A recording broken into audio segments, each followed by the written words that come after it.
मित्रांनो, न्यायालयात इतर ठिकाणी एखादा माणूस आपलं प्रतिनिधित्व करतो. त्याला आपण वकील म्हणतो, प्रतिनिधी म्हणतो किंवा पॉवर ऑफ अटॉर्नी होल्डर अशा अनेक नावानं त्याला आपण संबोधतो. तर याच विषयी आपण या व्हिडिओमध्ये संपूर्ण माहिती जाणून घेणार आहोत की प्रतिनिधी म्हणून कोणाची नेमणूक करता येते, त्याला अधिकार काय असतात, कायद्यानं कशाला मान्यता आहे आणि न्यायालयामध्ये प्रतिनिधींची नेमणूक ही कशा प्रकारे केली जाते.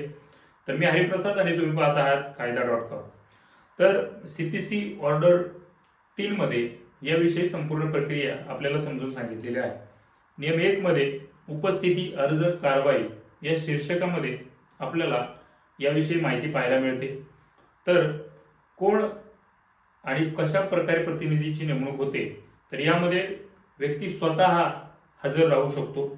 मान्यता प्राप्त प्रतिनिधींच्या माध्यमातून तो आपली उपस्थिती नोंदवू शकतो किंवा वकिलामार्फत तो उपस्थित राहू शकतो. म्हणजे 3 प्रकारची माहिती या नियम 1 मध्ये आपल्याला पाहायला मिळतात. न्यायालयाला जर आवश्यक वाटलं तर पक्षकाराला स्वतः उपस्थित राहण्याचा आदेश न्यायालय देतं. सर्व कामे प्रतिनिधींमार्फत करता येतात. मात्र न्यायालयाने वैयक्तिक उपस्थिती आवश्यक ठरवली तर त्या ठिकाणी त्या पक्षकाराला स्वतःहून हजर राहावं लागतं. उदाहरणार्थ, अमोलने मालमत्तेचा दावा दाखल केला. तो परदेशात असल्यामुळे त्याला प्रत्येक हिअरिंगला उपस्थित राहणं शक्य नसतं.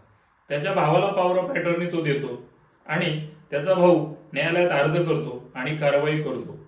अशा पद्धतीने जर तो ही प्रक्रिया संपूर्ण त्याने राबवली तर तो अमोलचा कायदेशीर प्रतिनिधी म्हणून त्या ठिकाणी वैधरित्या काम पाहू शकतो. नियम 2 मध्ये मान्यता प्राप्त प्रतिनिधी, रेकग्नाइज एजंट ही संज्ञा त्या ठिकाणी दर्शवलेली आहे. पॉवर ऑफ अटॉर्नी म्हणजे ज्याकडे वैध कुलमुखत्यार पत्र, पॉवर ऑफ अटॉर्नी दिलेली असते, तो माणूस त्या ठिकाणी प्रतिनिधित्व करू शकतो. वडिलांनी मुलाला पॉवर ऑफ अटॉर्नी दिलेली असते, मुलगा न्यायालयात त्यांच्या वतीनं काम पाहतो. व्यापार करणारा प्रतिनिधी, जर पक्षकारानं न्यायालयाच्या अधिकार क्षेत्राबाहेर राहत असणाऱ्या व्यवसाय करणाऱ्या दुसऱ्या व्यक्तीला चालवण्यासाठी दिलेले असेल तर ती व्यक्ती प्रतिनिधी होऊच शकते. उदाहरणार्थ, मुंबईतील व्यापारी पुण्याला राहत नाही, पुण्याचा व्यापारी व्यवसाय पाहतो, तो न्यायालयात प्रतिनिधी म्हणून काम पाहतो.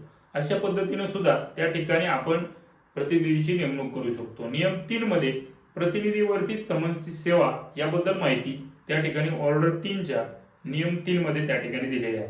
जर प्रतिनिधीला योग्य अधिकार दिले असतील, न्यायालयाने समन्स, नोटीस किंवा इतर प्रतिनिधी प्रक्रिया पूर्ण केलेली असेल तर ती पक्षकारावरती दिलेली असेच मानले जाते.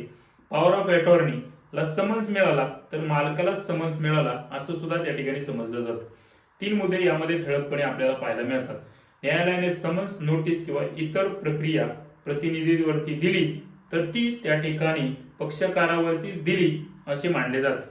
म्हणजे इथे पॉवर ऑफ अटॉर्नी होल्डर, प्रतिनिधी, वकील यांना त्या ठिकाणी जबाबदार धरले जाऊ शकते. नियम 4 मध्ये वकिलाची नियुक्ती आणि याबद्दलची माहिती आहे. वकीलपत्र त्या ठिकाणी द्यावे लागते. ते लेखी असावे, त्यावरती पक्षकाराची स्वाक्षरी असावी. वकील ते स्वीकारतो आणि त्यानंतर वकील न्यायालयात दावा दाखल करू शकतो. लेखी निवेदन दिले जाऊ शकते, पुरावे मांडू शकतो आणि युक्तिवाद देखील तो करू शकतो.